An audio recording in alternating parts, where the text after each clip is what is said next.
Bom dia, primeiro ano. Espero que estejam todos bem. A gente vai dar continuidade à nossa disciplina, né? Ao nosso conteúdo.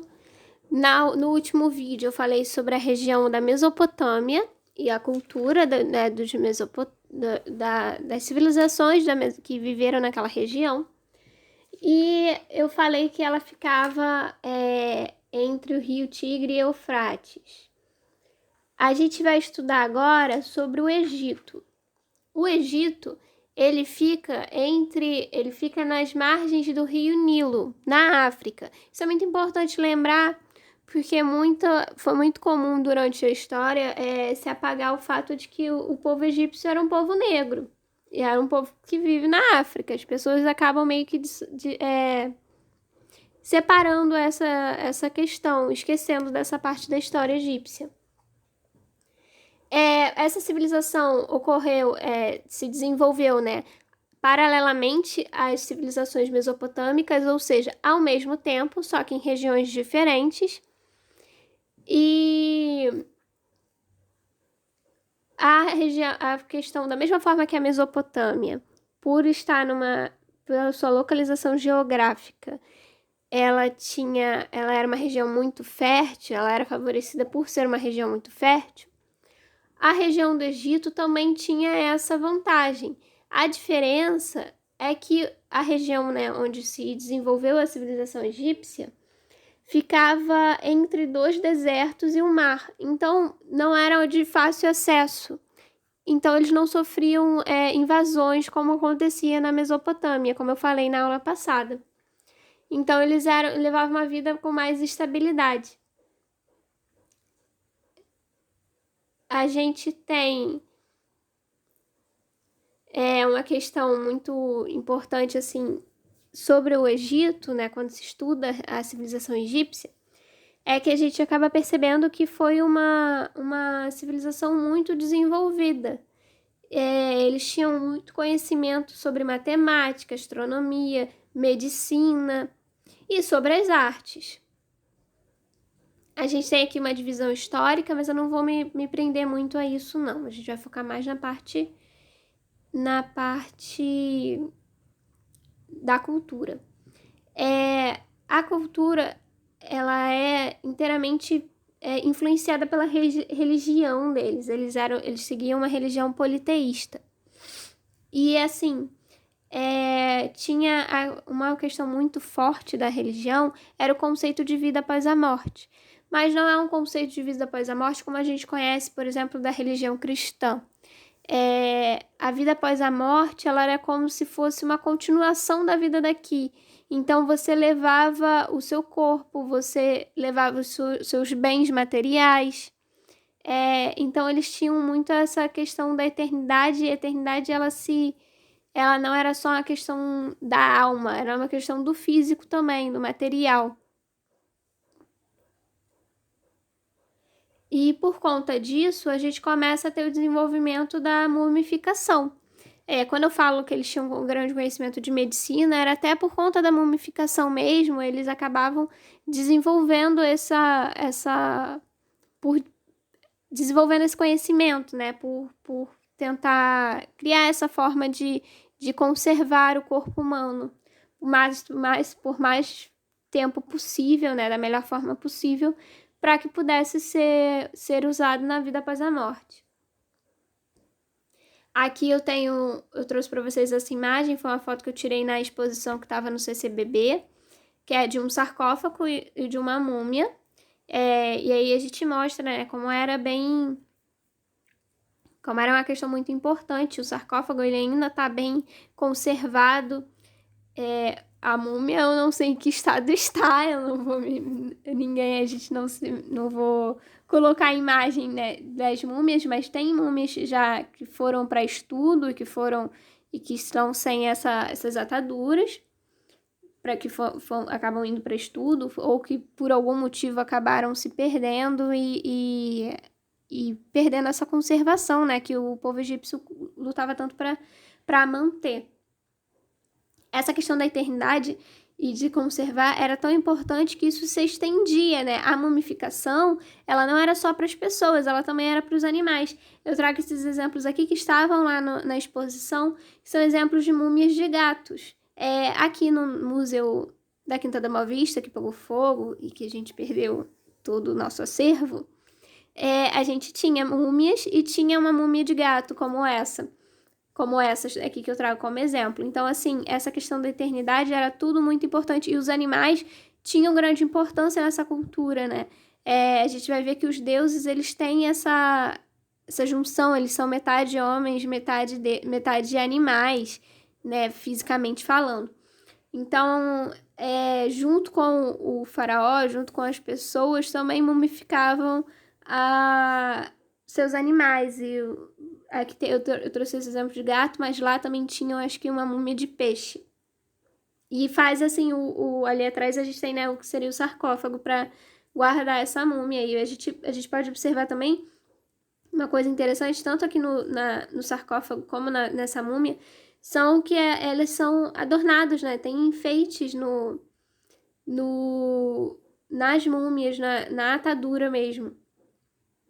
Aqui a gente tem 4 símbolos da eternidade na cultura egípcia: o sol, o próprio rio Nilo, o papiro e a flor de lótus. O rio Nilo, por ser, né, a fonte, né, de água, de corrente, e tem essa importância para a civilização, né, para eles se manterem. O papiro, quando eu boto aqui papiro, é uma planta, tá? É a planta, o papel que se usava para fazer o papiro, provavelmente era feito, né, com essa planta. Tanto essa planta do papiro quanto a flor de lótus, ela tem essa conotação, né, de eternidade, porque o que acontecia? Enquanto o rio Tigres e o Eufrates, lá na Mesopotâmia, eles enchiam e acabavam alagando ali aquela região, o rio Nilo, ele tem um vazante, ele não alaga. Então, ele mantém a terra fértil sem alagar. E aí, assim, uma coisa da eternidade é que acontecia muito, dessas duas plantas, né, é que acontecia o período de estiagem, que a planta acabava ficando sem essas plantas, né, sem o papiro, sem a flor de lótus, mas depois da cheia do rio, ela voltava, né, renascia. Então tinha esse sentido de eternidade por conta disso, nunca ficava sem, ela morria, mas ela voltava a florescer. Outra questão é que a gente tem os enxovais funerários. O que é isso? Como eu falei, eles acreditavam que a vida após a morte não era apenas para a alma, mas também para as coisas materiais, para o corpo e para os seus bens preciosos, para os seus objetos. Então, eles montavam um enxoval. Enxoval, né, como a gente sabe, algo que se monta quando vai nascer uma criança. E aí se monta um enxoval com roupinhas para aquela criança e objetos que ela vai precisar. O enxoval funerário é exatamente a mesma coisa. É um conjunto de objetos que eles acreditavam que o morto ia precisar na sua vida após a morte. Não só precisar, né? Mas se fosse um faraó, era tudo que ele tinha. Eles colocavam junto com o corpo nos túmulos. Então a gente tinha joias, dinheiro, alimento também, porque, como eu falei, a vida após a morte no conceito egípcio, ela é material, então eles iam precisar comer depois, quando ressurgissem. E é uma questão que eu não tenho imagem, mas é uma questão que, assim, quando se mumificava, não mumificava com os órgãos. Os órgãos ficavam em recipientes separados na câmara funerária. Aqui a gente tem mais alguns exemplos, eu trouxe esses aqui que eu achei lá, que pelo que entendi, né, estavam na exposição também, e são de objetos que faziam parte desses enxovais, são estatuazinhas. Aqui tem mais um sarcófago. E agora a gente vai para a arquitetura. As características, né, são essas proporções grandiosas, tudo muito luxuoso. De novo, a ligação com a religião, então a gente vai ter os templos e os túmulos também, porque, como eu falei, né, a crença na vida após a morte era muito importante para aquela religião. Então, os túmulos, eles são de muita importância também. Primeiro, para a gente entender um pouco essa questão da pirâmide, a gente precisa entender que ela não começou a aparecer daquela forma como a gente conhece, aquele triângulo, aquela pirâmide perfeita. Eles começaram, né, sendo desenvolvidos. Isso é uma questão de falar também. Muita gente fala que há várias lendas, né, sobre a civilização egípcia ter sido, na verdade, as construções terem sido feitas por alienígenas, porque não era possível que aquela civilização tão antiga tivesse todo esse conhecimento. Mas eles tinham, sim, eles desenvolveram, e é importante a gente lembrar que não foi assim, eles não surgiram do nada, a civilização não surgiu do nada fazendo aquela pirâmide daquele jeito e agindo daquela forma e tendo todo aquele conhecimento. Eles foram algo que foram sendo desenvolvido. No caso das pirâmides, então, a gente começa com as mastabas, que é como se fosse a base da pirâmide. É como se fosse, não, é a base da pirâmide. Só que antigamente, né, no começo, eles não faziam o topo, eles ainda não tinham esse conhecimento. Então, eles começaram fazendo só essa parte de baixo. Depois começaram a desenvolver. A gente faz as pirâmides, a gente tem essa pirâmide, que é a pirâmide de degraus, e depois é que desenvolve para a pirâmide como a gente tem mais no nosso imaginário, né? Como a gente conhece, que é a pirâmide classicona lá egípcia. A gente precisa saber também essa questão de começar a fazer as pirâmides mais altas e das proporções grandiosas, né, da arquitetura. Tem essa ligação também de conseguir chegar ao topo, chegar ao divino. E também de demonstrar poder.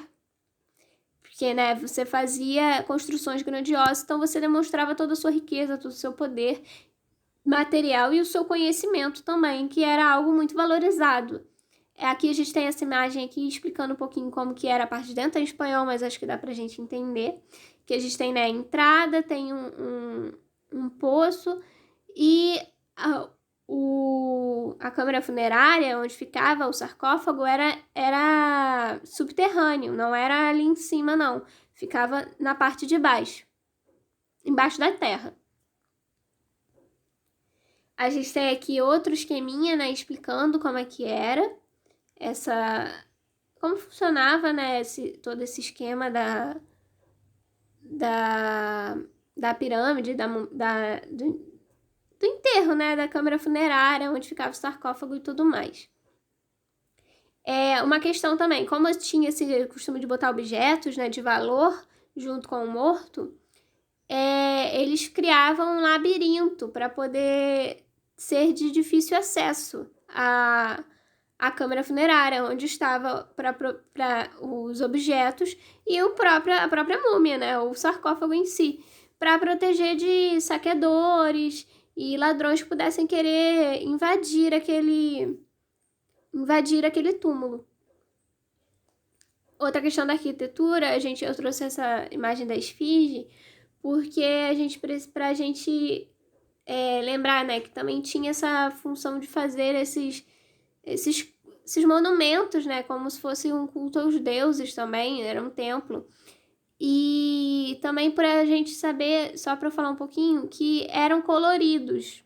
Só que isso vai desgastando com o tempo, né? Fica no sol, é um deserto, né? A gente precisa lembrar, o Egito é um deserto, o sol lá é muito forte. Então a tinta que tinha do lado de fora, que era colorida, começou a se desgastar e se perdeu com o tempo. Outra questão que eu posso comentar aqui, que eu ouvi também lá na exposição, um dos educadores comentando, é a questão do nariz da esfinge, né? Que não tem o nariz, foi quebrado. Isso é muito comum em muitas estátuas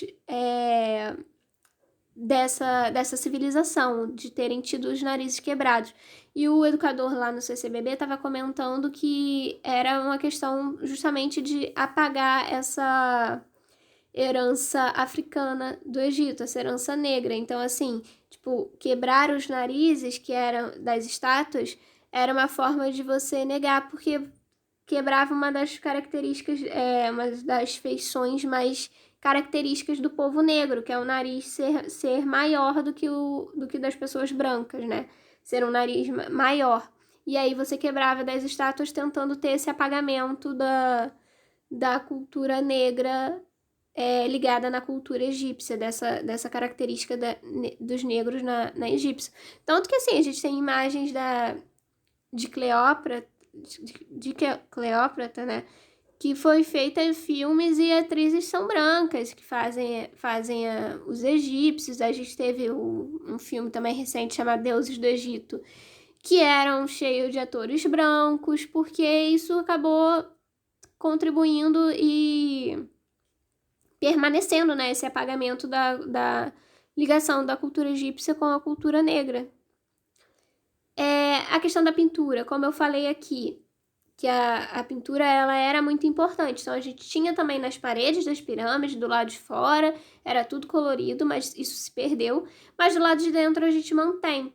Então as pinturas elas eram muitas vezes feitas na parede ou em papiros. E tem a questão dos hieróglifos também, né? Que é o tipo de escrita, então é escrita egípcia, né? É uma escrita sagrada, não é escrita comum. É uma escrita sagrada, feita para coisas ligadas ao sagrado. Ela tinha essa característica de ser um desenho, de ser uma pintura. Tem a questão das cores também, que eram mais utilizadas. E a gente tem uma característica importante que é a lei da frontalidade. O que é isso? Eles faziam as figuras, né, humanas de uma forma que, por mais que estivessem de perfil, o ombro estava de frente para o observador. O ombro e os olhos também. A gente consegue ver, ó, aqui vou aproximar, a gente consegue ver o olho inteiro. Então, você sabe, se você ficar de lado e tirar uma foto sua, né, de perfil, o seu olho, ele não aparece inteiro, ele só aparece pela metade. Eles faziam, eles desenhavam, né, as figuras de uma forma que desse para ver. Uma questão da pintura é que também era um jeito de você colocar seus bens materiais que não caberiam, tipo, que não caberiam na câmara funerária, lá junto dos enxovais. Então, você colocava a questão cultural, então você fazia pinturas que retratassem as festas que você celebrava, retratava algumas das suas posses, né, das suas terras também, e tinha esse poder, né, a imagem ficava lá, a pintura ficava lá na câmara funerária junto com o enxoval, representando o seu bem material e o seu bem cultural também.